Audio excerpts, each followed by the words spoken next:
Welcome to Dak Band Productions and welcome to Conrail. I am super happy today, super stoked.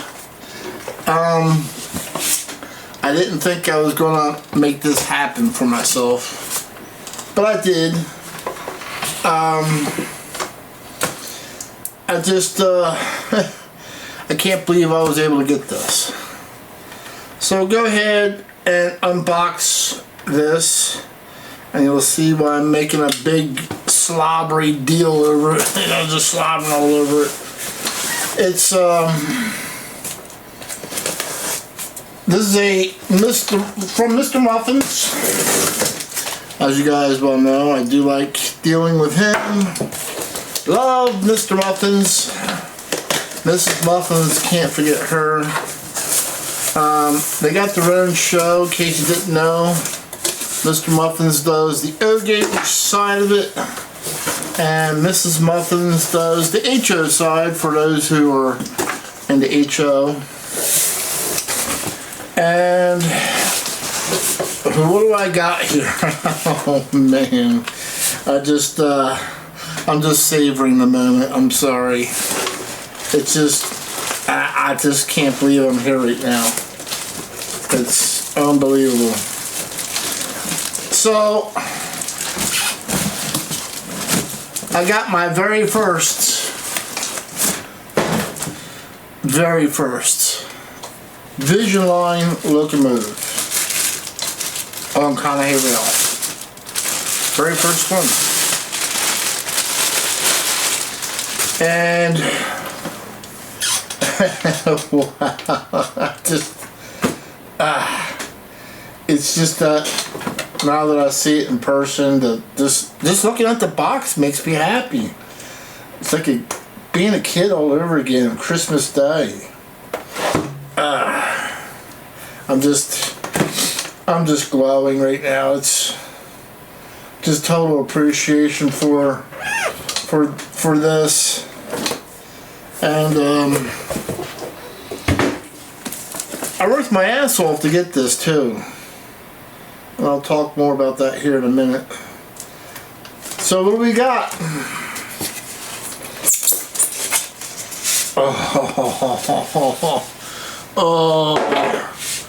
Oh yeah. Oh my. So what did I end up getting? There you guys go.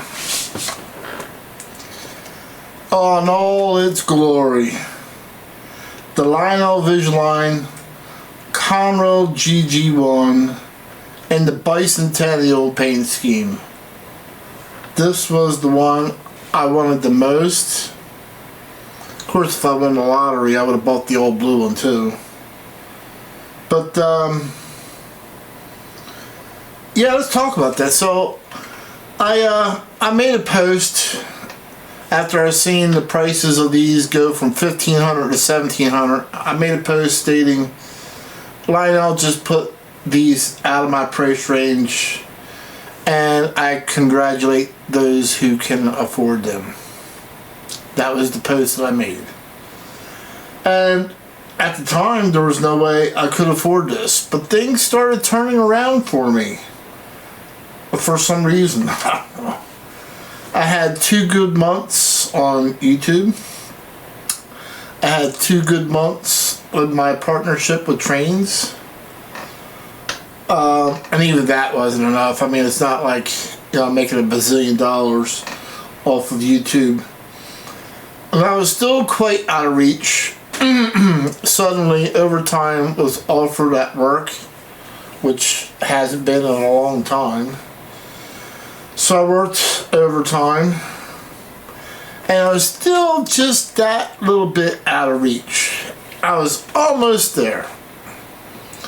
And so I had to sell off some trains to get this. And I'm not sorry. I am so happy to have this. I worked very hard to get this. And I know what you guys are saying. You're saying, Dak Man, didn't you just make a video a about Lionel's center flow hopper. You were pretty mad then. And yeah, I was about the center flow hopper. But, you know, that was just that one product. And, you know, Lionel has some good products and Lionel has some bad products. And, you know, sometimes they do very well and sometimes not so well, especially when it comes to colors. But anyway, enough babbling. I'm just babbling away. It's like I am very happy right now.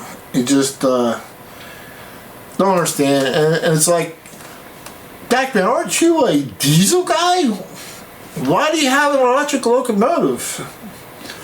Well, I do have, you guys know that I have a steam locomotive, one steam locomotive. That's my Central Jersey Camelback number 774, because that train excursion went through my town in 1954, so I had that train for that reason. This Conrail number 4800 Bicentennial, it's just a special locomotive as far as I'm concerned, and in my opinion. Now, this particular one is a Mr. Muffin's exclusive run. Lionel did make this locomotive a few years back. We'll talk about that as well. I had a couple hard decisions to make because, as you guys know, I have 4 tunnels and a bridge. Now, you can run these with the pantographs down. And I wanted to enjoy it with the pantographs up. And so a friend of mine, Jeff Hutt, he had bought one. He bought this one, actually. He bought the exclusive one too. And I asked him what the recommended height was with the pantographs up. He told me the measurements, which was 6 1/4 inches. Is what they recommend for clearance, so I'm okay.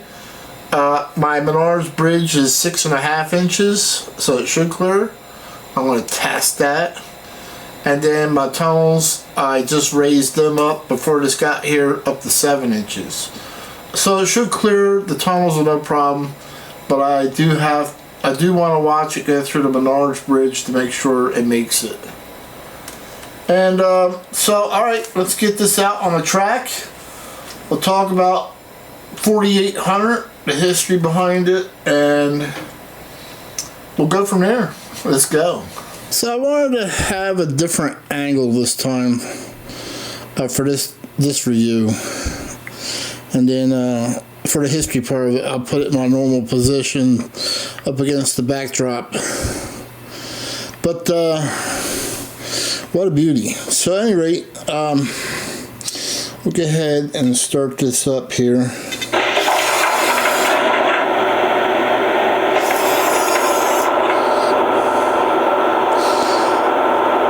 There's some crew talk for you. 4800 to Newark, ready to roll. Can I pull? Please stand by. Out. Cab chatter. If they're going to hold us here, do we have time to run across the street and get some hoagies? I could go for a hoagie about now. Yeah, let's go. What is the operator waiting for? Probably eating his hoagie, I would guess. Full contact with the contact shoe. Let's go. Full contact shoe. I like that. Looks like we're all set.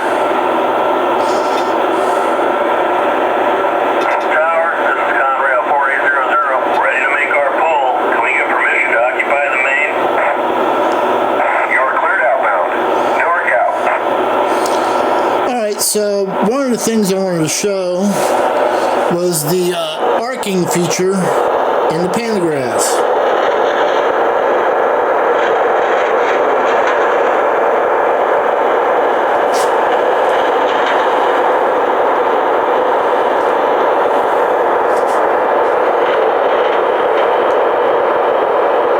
Cool, huh?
much wanted to show the arcing feature in the pantographs. In other words, they would ride the high tension, high voltage wires, and then that's supposed to resemble the arcing up against the wires, which is not, I don't have any on kind of handrail, but so we'll just say that I have Bluetooth overhead wires. How's that sound? Crack myself up, but at any rate, alright, so I wanted to show you that feature real quick.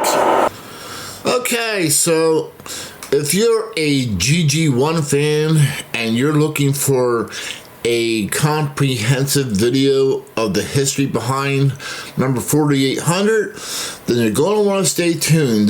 This video is going to be a little bit longer because I'm going to get really in depth with the history of 4800. So let's go. In 1933, the Pennsylvania Railroad decided to replace the P5, then instructed General Electric and Westinghouse to design an electric locomotive that was more powerful than the P5 and speeds capable of 100 miles per hour. Westinghouse designed the R1, number 4800, and General Electric submitted the GG1, then numbered 4899. The frames, running gear, and riveted body for the prototype GG1 were built by Baldwin Locomotive Works. The partially built locomotive was then shipped to General Electric's factory in Erie, Pennsylvania for the installation of the electrical components. 12 traction motors, 2 on each of the GG1's 6 powered axles, produced 4,620 horsepower. The finished locomotive was 79 feet 6 inches long and 16 feet tall, with both of its pantographs lowered. GG1 number 4899 was extensively tested against the R1 from August to November of 1934. Both locomotives were substituted on regular passenger service between New York and Philadelphia. Both locomotives found to be capable of rapid acceleration with short-term power outputs of 10,000 horsepower. The GG1, however, did not exert as much lateral force on the rails as the R1 because it was articulated, which allowed for smaller turning radius than a rigid R1. The Pennsylvania ended up choosing the GG1 over the R1 and immediately ordered another 57 locomotives. As the number scheme used by Pennsylvania prevented the first locomotive in its class from being 4899, the R1 and GG1 prototypes essentially swapped numbers. The Pennsylvania also enlisted the assistance of Raymond Lowy, I'm hoping I'm saying that right, to refine the aesthetics of the GG1s. Raymond suggested that all subsequent models of the class should have welded bodies rather than riveted ones, as shown on the prototype.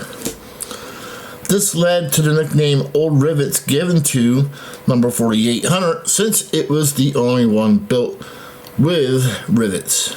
On January 28, 1935, 4800 inaugurated electric passenger service between Washington, D.C. and Philadelphia by pulling a charter train for railroad and government officials. 4800 set a speed record of 102 miles an hour outside of Landover, Maryland on a return trip. Regular passenger service began February 10, 1935. Number 4800 also hauled freight for the Pennsylvania Railroad and its successors, Penn Central and Conrail.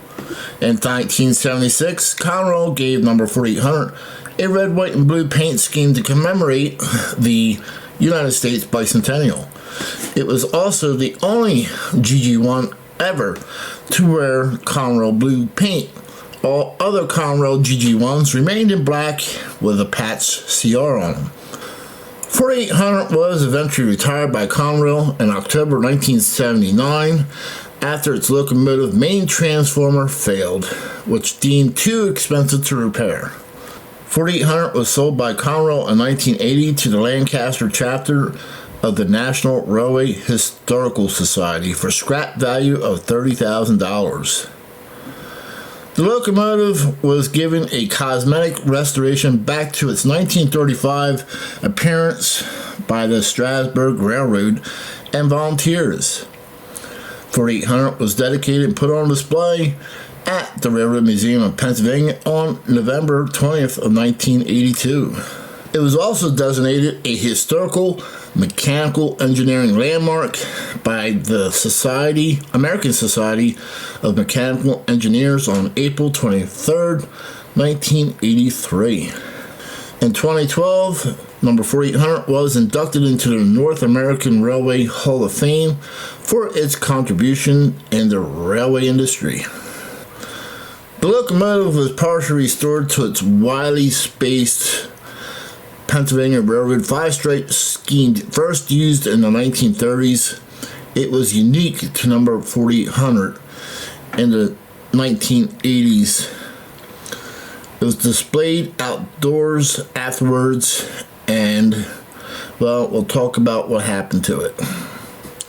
After the Bicentennial was over, Conrail repainted all their specially decorated locomotives back into the standard blue scheme. Conrail originally received 76 GG1s from Penn Central, but transferred 10 over to Amtrak on June 1st, 1976, which would be number 4930 to 4939, in order to bolster their passenger service.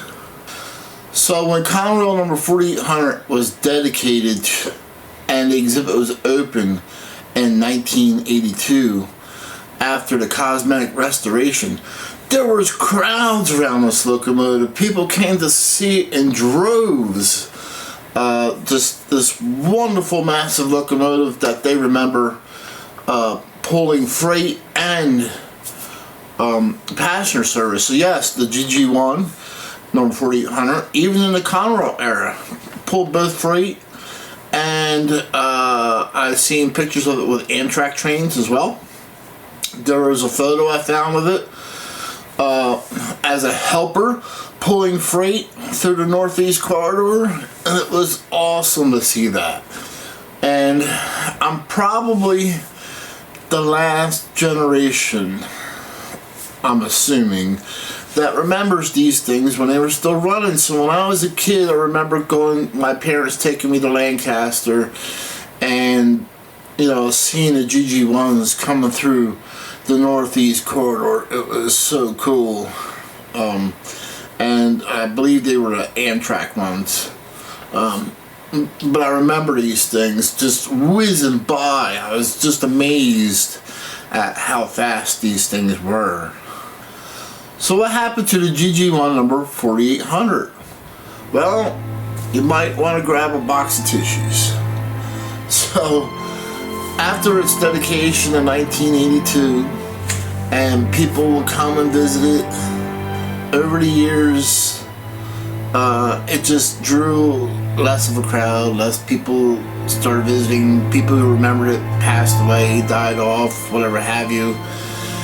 And, you know, who knows, I'm not sure if there's any members of the Historical Society who originally took it under their wing to repaint it and take care of it. But over the years, it was left outside. It was never brought indoors, and it just got weather beaten to the point where they had to paint it in a solid black protective coating, and that's how it sits today. And sadly enough, very rarely do people even know that it's there or even come to visit it. It was the most popular GG1, making the Hall of Fame and all this stuff, and still, it's like I hardly see anybody visiting this locomotive. And, you know, I'm sure people are like, well, why didn't they bring it inside? Because from what I'm hearing over the years is that Well, obviously there's only so much room inside of the museum, so they already had certain pieces they didn't want outside. So that was one of the things. They talked and talked and talked and talked about a roundhouse, building a roundhouse to put it in. They finally got funding for about 15 to 18 years ago. I remember that specifically. But allegedly, the state pulled the funding. There's been other stories I'd rather not repeat about what happened to the funding. But they're just now breaking ground for the roundhouse 15 years from the original build date that I remember that was supposed to happen.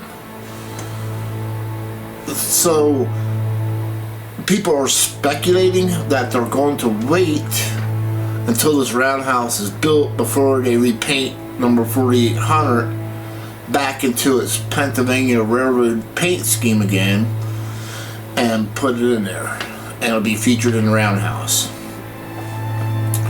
Now again, who knows how long it's going to take, since we're 15 years into the making before they even broke ground, before they build it, before they cosmetically restore 4800 again.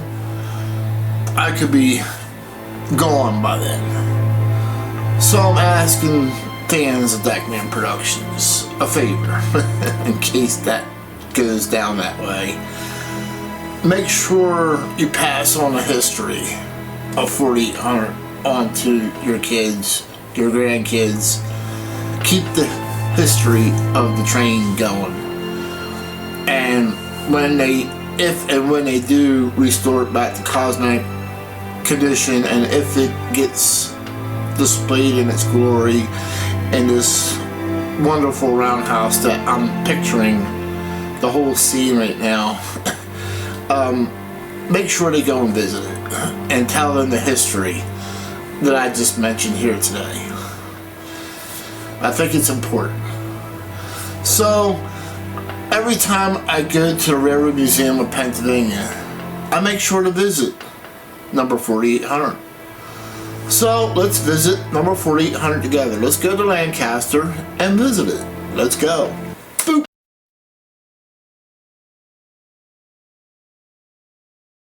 Hello everybody, welcome to Deckman Productions and welcome to the Railroad Museum of Pennsylvania here in Strasburg, Pennsylvania. And there's one specific locomotive that I wanted to visit today. Alright, so in front of us we have a GG1. This is Conrail number 4800. And I'm laughing because I know I just made the Pennsylvania people upset. The Pennsylvania Railroad people. Because actually it was originally a Pennsylvania Railroad locomotive. But the last colors of number 4800 was indeed Conrail. This is the only GG1 that was ever riveted together. The other ones were smooth side. Lionel did properly capture prototypically the rivets of this particular locomotive. It wore blue paint. It was in a bicentennial scheme for maybe about a year tops. It wore a bicentennial scheme, paint scheme, which was a really cool scheme. Now, Lionel is making this locomotive an O gauge. Conrail number 4800 will be all blue. Mr. Muffins is also doing a custom run of the Conrail Bicentennial version as well. So there you go. And to prove to you guys that it is indeed number 4800, well, the rivet should say the whole entire thing, because 4800 was the only one riveted. But at any rate, there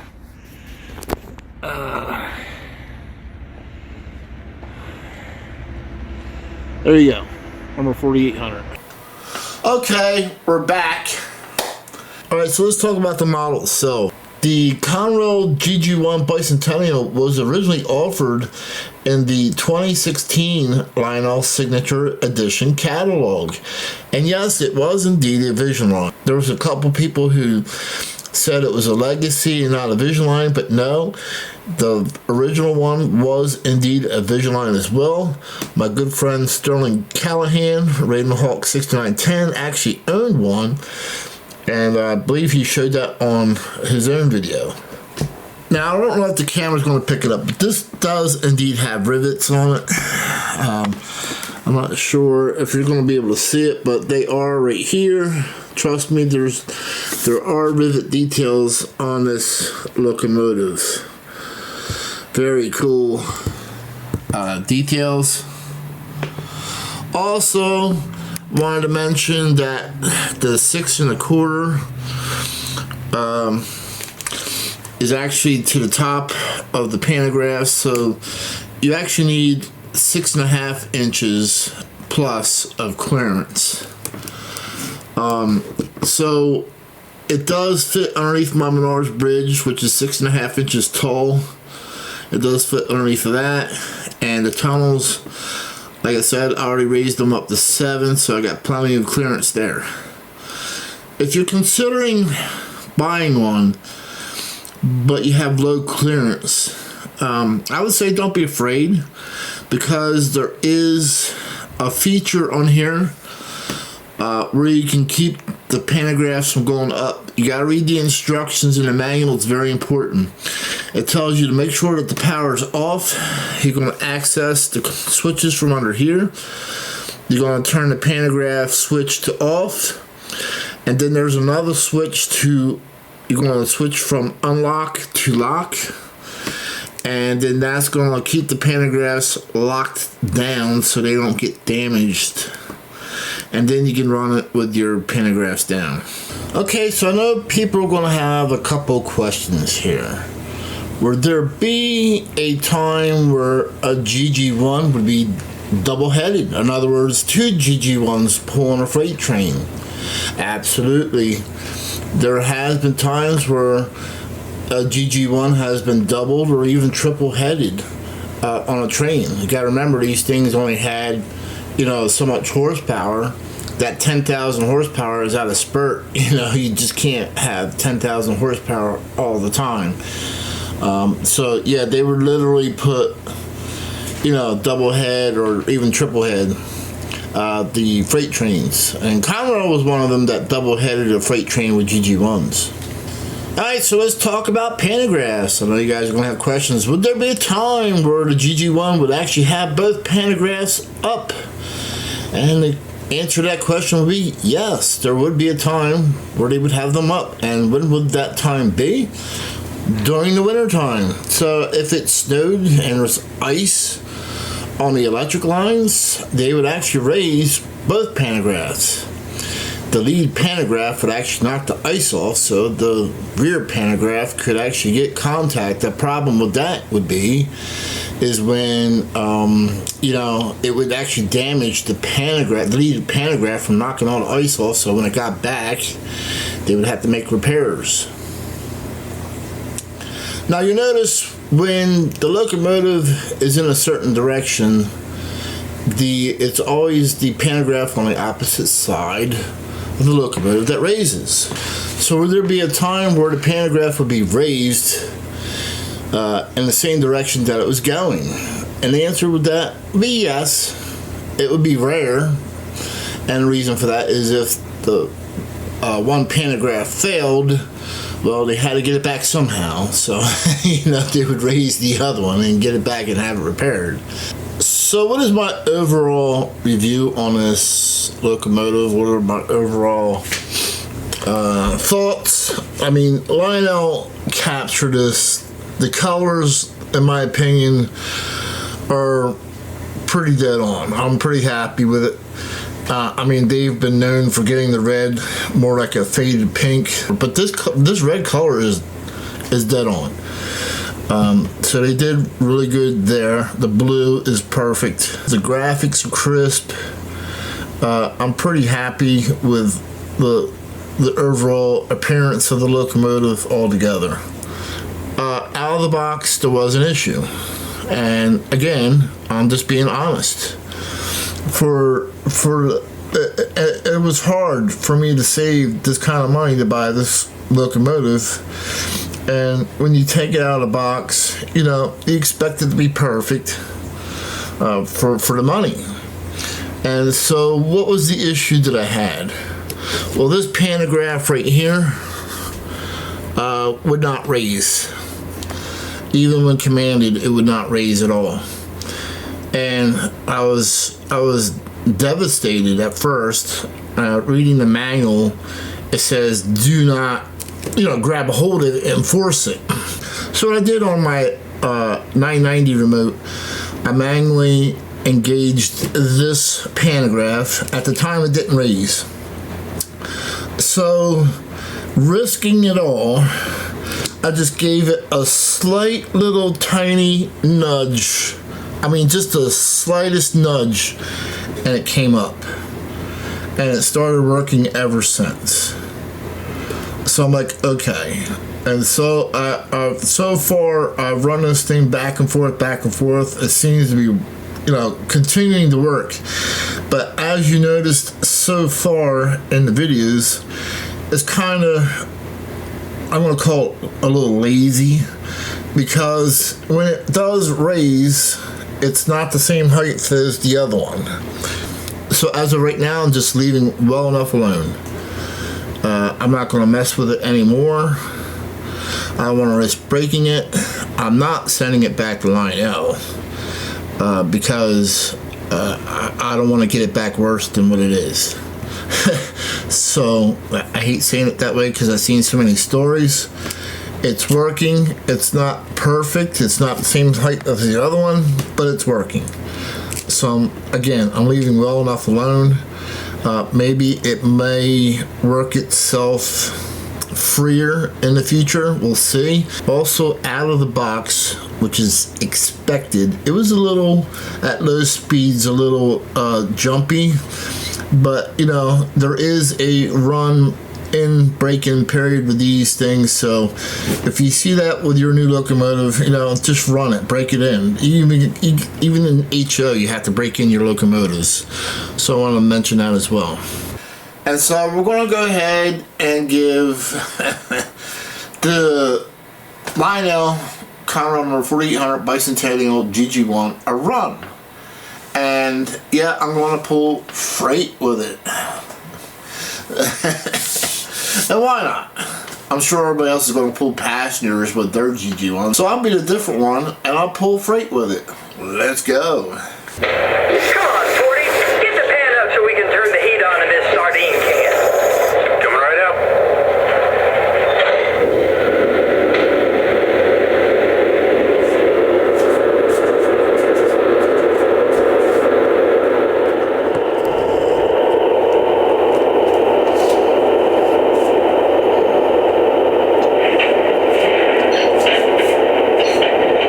Looks like we're all set.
Figured I'd give you guys a shot of the GG1 at GG1 speeds. You gotta remember, before anybody says, hey, you O-gaugers are always running trains 100 miles an hour. Well, guess what? The GG1 actually went 100 miles an hour. Fact check me. But that's an actual MTH car that came apart before we blame Lionel. But again, I leave my bloopers in there because people want to see them. So there you go. I left the blooper in there.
Okay, so I know this is a long one. Hopefully it was worth it to you guys that like the GG1 and wanted to learn more about it. See this thing in action, see it run, hear my thoughts. Catch you guys later. Catch you next train event. Catch you trackside. Goodbye.